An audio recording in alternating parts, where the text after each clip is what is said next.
कि अब ये जो fusion process energy source of star कि तारा पर भी एनर्जी का सोर्स है। जानते हो सन भी क्या है? सन इन फॉर्म ऑफ स्टार कि सन भी एक प्रकार की स्टार ही है ना, स्टार है कि जानते हो वो नहीं बताए थे कि जो लाइट होता है ना वो स्टार के पास ही लाइट होता है और प्लैनेट के पास लाइट नहीं होता है। अरे जानते हो ग्रह रास्ते में रह गया था, थक गए थे, लेकिन तारा आगे निकल गया, मंजिल पर स्टार पहुंचा है, प्लैनेट नहीं। प्लैनेट रास्ते में भटक रहा है कि नहीं? उसी सूरज के चारों ओर घूम रहा है, ये जो सफर है उसके चारों ओर घूम रहा है। बात ऐसे होता है तो समझ रहा है, देख लीजिए। तो ये जो फ्यूजन बताएंगे, फ्यूजन ये नाम का हेडिंग है, एनर्जी सोर्स ऑफ स्टार। देख लीजिए the energy source of star, energy source of star. तो स्टार का ये एनर्जी का सोर्स है। तो बिल्कुल कहते हैं मेरा हर छोटा छोटा बात को समझिए, स्टडी करो बच्चों, है ना। तो जो पंखा चला हम हमेशा कहते हैं फैन ऑन करके पढ़ने के लिए। हाँ मतलब पसीना से नहीं नहाना बच्चों, आर्ट्स वाले को टेंशन हो जाएगा, इतिहास बदल जाएगा, है ना। लेकिन हम लोग को साइंस बदलना है ना बच्चों। आगे चल कर जानते हैं क्या पुराना साइंस पढ़ते, अरे न्यू साइंस की दुनिया को खोलना है कि नहीं। आप बायोटेक्नोलॉजी का एक अलग दुनिया खोलना, मॉलिक्यूलर बायोलॉजी का, डीएनए आरएनए का अलग दुनिया खोलना है कि नहीं। इस हमारे जेनेटिक्स की दुनिया को आगे बढ़ाना है, मेंडल के बात को आगे ले जाना है कि नहीं। तो ऐसे प्रयास करना है और साइंस बदलना मतलब देख लीजिए। अरे कहाँ का मतलब जो पंखा चला के पड़ता है ना वो साइंस करो। पसीना से नहाता है तो इतिहास बढ़ता है, हम लोग को टारगेट नहीं है, हम लोग वो सब टारगेट नहीं है कि नहीं। तो फिर बच्चों जान तो सब आर्ट्स वाला जिसका हिस्ट्री ऑनर्स है वो लोग पीछा करने में लग जाएंगे, वो लोग पसीना से रहेगा कॉलेज नहीं नहा सकता है।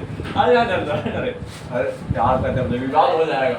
अब देख लीजिए तो energy source of star, star में क्या होता है, लाइटर न्यूक्ली जो होता है वो फ्यूज करते हैं और कुछ हैवी ऐसे न्यूक्लियस बनाते हैं जिसका बाइंडिंग एनर्जी पर न्यूक्लियन ज्यादा रहता है। हाँ तो ज्यादा रहता है मतलब कि वो फ्यूज होने के बाद वो मोर टाइटली बॉन्ड होता है, मोर टाइटली बॉन्ड होता है। तो इस दौरान भी एनर्जी निकलते हैं। हाँ लेकिन यह प्रोसेस कहाँ होता है, स्टार पर, सन पर होता है। समझ रहे बात को, देख लीजिए इस प्रोसेस में क्या होता है, छोटा छोटा बात को बता रहे हैं। तो इस प्रोसेस में क्या होता है, इस प्रोसेस में क्या होता है बच्चों याद रखना है, लाइटर न्यूक्ली, समझना है। लाइटर न्यूक्ली जो होता है, जो हल्का हल्का जो न्यूक्ली होता है, ये बोलोगे सर हल्का न्यूक्ली कौन सा, अरे हाइड्रोजन का 3 आइसोटोप पता है, प्रोटियम, ड्यूटेरियम और ट्राइटियम, है ना रे। तो ये सब जो लाइटर न्यूक्ली है वो जुड़ करके एक ऐसे न्यूक्लियस बनाते हैं जिसका बाइंडिंग एनर्जी पर न्यूक्लियन, अरे यहाँ जान दो, जिसका बाइंडिंग एनर्जी पर न्यूक्लियन ज्यादा होते हैं, इस दौरान भी एनर्जी रिलीज होती है। लेकिन यह प्रोसेस होता है सन, सूरज पर होता है। हाँ अभी बताओ, देख लीजिए इस प्रोसेस में क्या होता है, lighter nucleus fuse to form, देख लीजिए फ्यूज टू फॉर्म, तो फ्यूज हो करके क्या बनाते हैं, fuse to form a nuclei of higher binding energy per nuclear. हाँ तो आप वो फ्यूज होकर के ऐसे न्यूक्लियर बनाते हैं जिसका बाइंडिंग एनर्जी पर न्यूक्लियर क्या होता है, ज्यादा होता है, ज्यादा। दोनों ही केस में ज्यादा ही होना चाहिए, है कि नहीं। याद रखना है of higher binding energy per nuclear, of higher binding energy per nuclear, higher binding energy per nuclear में बना दें। बिल्कुल यही प्रोसेस होता है किस पर, स्टार पर, सन पर, है कि नहीं। इस घटनाओं पे तुम हमेशा देखे होंगे कि सर सन एनर्जी रिलीज करता है, एनर्जी रिलीज करता है, ढेरों सारा एनर्जी रिलीज करता है। आपका क्या करते हैं, रात दिन रिलीज कर रहा है, नाइट में, डे में, है कि नहीं, बहुत दिन रिलीज करता है।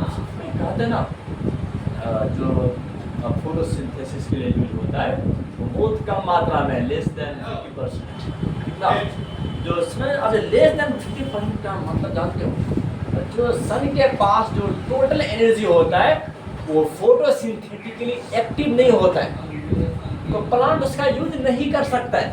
तो प्लांट के द्वारा जो यूजेबल एनर्जी है वो 50% से कम ही होता है। कितना होता है, 50% से कम। हाँ, तो उसमें और भी एनर्जी ऐसे है जिसका यूज फोटोसिंथेसिस में नहीं हो सकता। हाँ, और लेस देन 50% है, इसमें से कुछ ही मात्रा में ओनली 3 to 4%, कितना? हाँ, तो 3 to 4% ही आज फोटोसिंथेसिस यूज हो रहा है। हाँ, बल्कि यूजेबल कितना है? लेस देन 50% है। हाँ, लेकिन यूज कितना हो रहा है? 3 से 4% हो रहा है।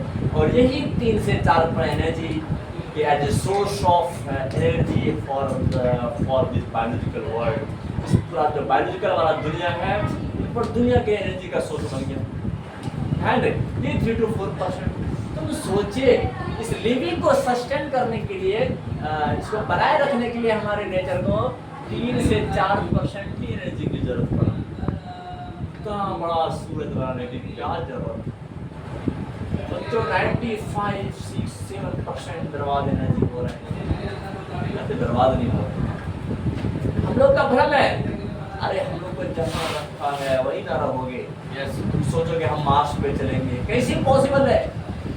अरे तुम बोलो वेनस पे चलेंगे, सैटर्न पे चलेंगे, जुपिटर पे चलेंगे, कैसे पॉसिबल है? तुमको जहाँ रखा है वहाँ रहो, है ना रे? तो सारे प्लैनेट, अरे हमारे जो रेजिस में है, सारे जो प्लैनेट है जितना भी है, सब ना इसका डेकोरेशन है, डेकोरेशन।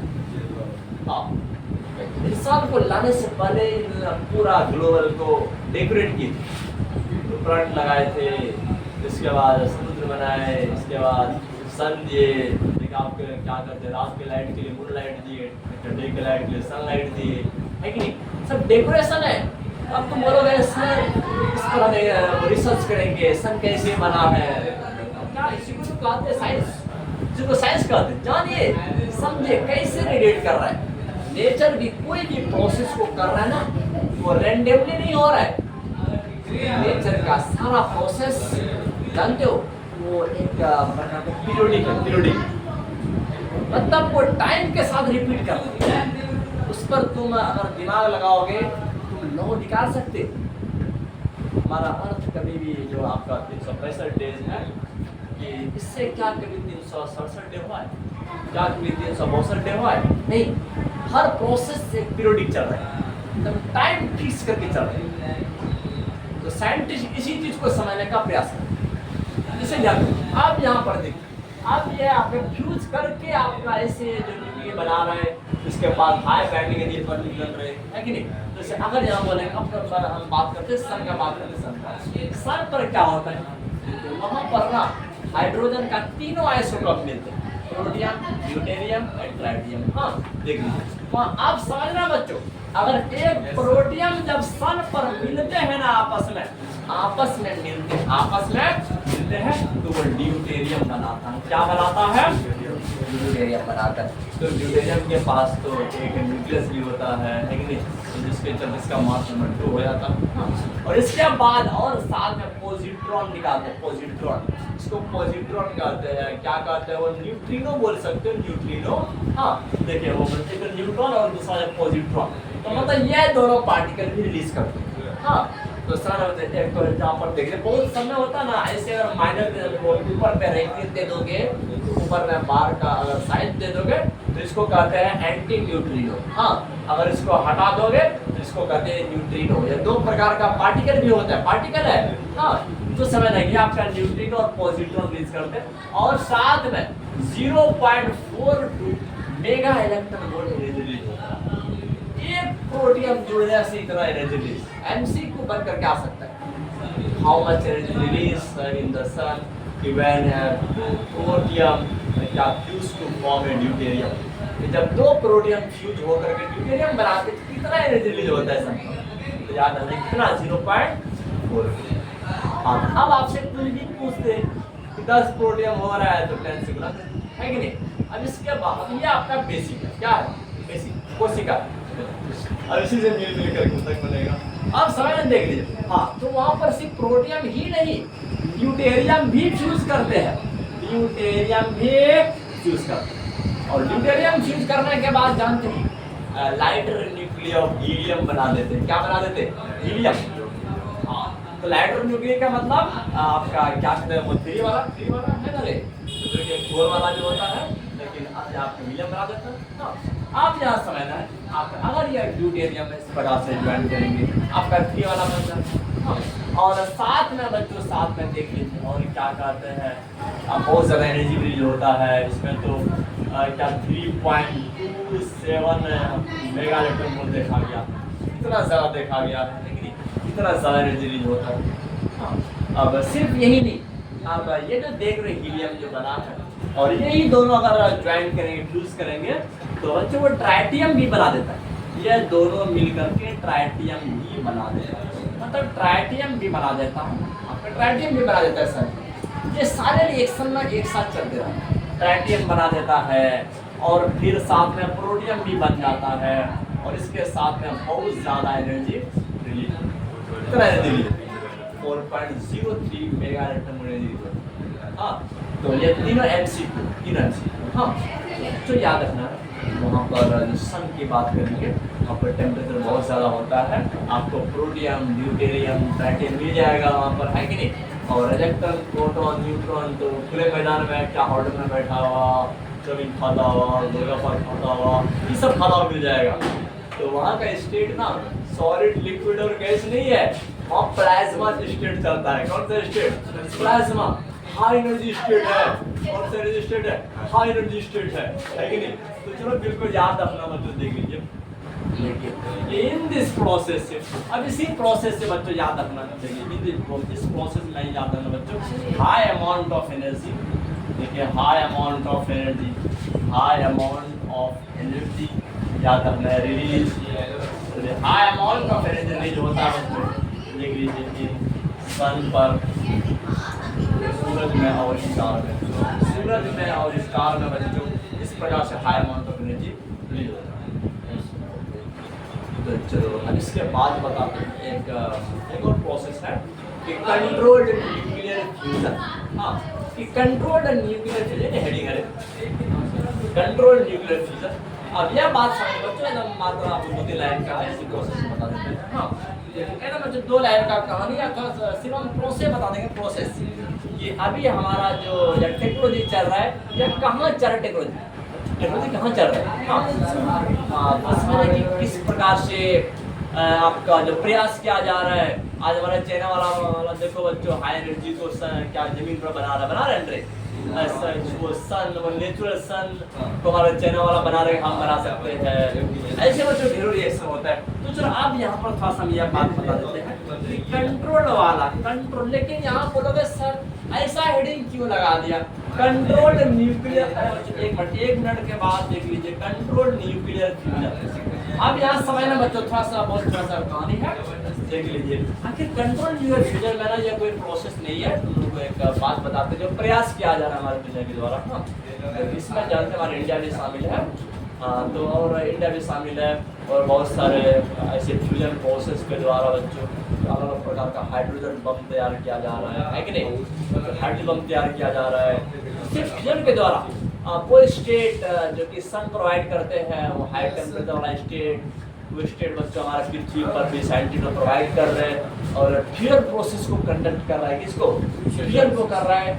और एक फ्यूजन प्रोसेस पर बेस्ड एक हाइड्रोजन बम को तैयार करने का प्रयास किया जा रहा है, क्योंकि आगे के ज़माना में जब एनर्जी का जरूरत पड़ेगा तो हमारा अर्थ पर भी साइंटिस्ट अपने टेक्नोलॉजी के द्वारा हाई एनर्जी को लिबरेट कर सकेंगे, है कि नहीं। और वो एक ग्रेट एनर्जी का सोर्स होगा, है कि नहीं। बिल्कुल याद रखना मुझे ये प्रोसेस किया जा रहा है। हाँ, देख लीजिए। हाँ, इस समय में तो देख लीजिए और कंट्री जानते जितना भी कंट्री है हमारे इंडिया इसमें शामिल है। और कंट्री जो होता है आपको बता देते हैं इंक्लूडिंग इंडिया। देखिए इंडिया का नाम खास रूप से लिखते हैं बच्चों, क्योंकि हम लोग इंडिया है ना। देखिए जिसमें बच्चों इंडिया भी शामिल है। याद रखना जो डेवलप ए प्रोसेस, देखिए डेवलप याद रखना जो डेवलप्स ए रिएक्टर। देखिए एक ऐसे रिएक्टर को डेवलप कर रहा है बच्चों, कर रहा है। हाँ, तो which is based on fusion process, which is based on जो किस पर बेस्ड है, फ्यूजन प्रोसेस पर बेस्ड है। फ्यूजन प्रोसेस पर, जब फ्यूजन प्रोसेस पर एटम बम हमारे दुनिया वाले बना लिए तो फ्यूजन पर क्यों नहीं एक बड़ा एनर्जी का सोर्स सन तैयार करता है ना रे। साइंटिस्ट का इस पर चल रहा है तो फ्यूजन को करने का प्रयास कर रहे हैं, लेकिन टेम्परेचर हाई नहीं हो पा रहा। क्या करेगा 4000 डिग्री सी, 5000 डिग्री सी, ऐसे अर्थ पर बनाने में साइंटिस्ट को बहुत ज़्यादा फ्यूल डालना पड़ जाता है कि नहीं? तो कोई प्रोसेस को समझने के लिए कैसे प्रोसेस होता है ना, देख लीजिए। Which is based on fusion process पर, जो कि फ्यूजन प्रोसेस पर बेस्ड होता है। जानते हो ये जो फ्यूजन बेस्ड जो एनर्जी का सोर्स है वो आपका ग्रेट सोर्स ऑफ एनर्जी है आगे फ्यूचर जनरेशन के लिए, है कि नहीं? तो जो आगे के ज़माने में मान लीजिए कोयला खत्म हो जाए, आपका यूरेनियम खत्म हो जाए, तो क्या करेगा? अरे ये तो है इलेक्ट्रिसिटी का ग्रेट सोर्स ऑफ इलेक्ट्रिसिटी, तो लास्ट में एनर्जी रिलीज करेंगे और एनर्जी से देख लो हर काम हो रहा है। आज हमारा जो थर्मो न्यूक्लियर रिएक्टर जो काम है, क्या कहते हैं, थर्मल पावर प्लांट काम कर रहा है कि वाटर को वेपर बनाना, फिर टरबाइन घुमाना, फिर उससे एनर्जी को रिलीज करना, है कि नहीं बच्चों? उसके बाद हम लोग इलेक्ट्रिसिटी मिल रहा है, ये है तब ना, कोयला है तब ना, लेकिन तब इस एनर्जी सोर्स बन रहा है। आगे के ज़माने में कोयला नहीं रहेगा तो क्या क्या करते हैं हम लोग? एनर्जी का बड़ा सोर्स क्या होगा? अरे सन क्या एक साथ में हमको बहुत ज़्यादा एनर्जी दे सकते हैं? नहीं, कुछ अपना भी सोर्स होना चाहिए। इसलिए तो हाइड्रोजन बम तैयार किया जा रहा है। कौन सा बम? हाइड्रोजन बम तैयार किया जा रहा है। और वो साइंटिस्ट का मानना है कि हाइड्रोजन बम कुछ ऐसा बम है कि नहीं, इसके बारे में अनुमान लगा रहे हैं कि वो जब तैयार हो जाएगा तो जब उसके पास इतना ज़्यादा एनर्जी होगा, इस अर्थ पर अगर रख दिया जाए, इस अर्थ पर अगर उसकी एनर्जी को रिलीज कर दिया जाए तो पूरा अर्थ जल कर निर्वात हो जाए। इतना सारा एनर्जी स्टोर होने वाला है। हाँ, तो समझने के लिए हाँ, तो जो फ्यूजन प्रोसेस पर बेस्ड आप क्या कर रहे हैं? ठीक है, समय ना बचे ज़्यादा में तो फ्यूजन प्रोसेस। अरे एक मिनट बच्चों, एक मिनट। ठीक है, फ्यूजन प्रोसेस जो होता है देख लीजिए, it is a great source of fusion based, अरे जस्ट एक मिनट, फ्यूजन बेस्ड जो हाइड्रोजन बम है, देख लीजिए हाइड्रोजन बम है, फ्यूजन बेस्ड जो हाइड्रोजन बम है बच्चों is a great source of. देखिए यहाँ पर हम बम इस्तेमाल किया, ध्यान दो। देख लीजिए फ्यूजन बेस्ड हाइड्रोजन बम जो होता है great source of energy, great source of energy. ये एनर्जी का बहुत बड़ा सोर्स है बच्चों इन फ्यूचर जनरेशन में।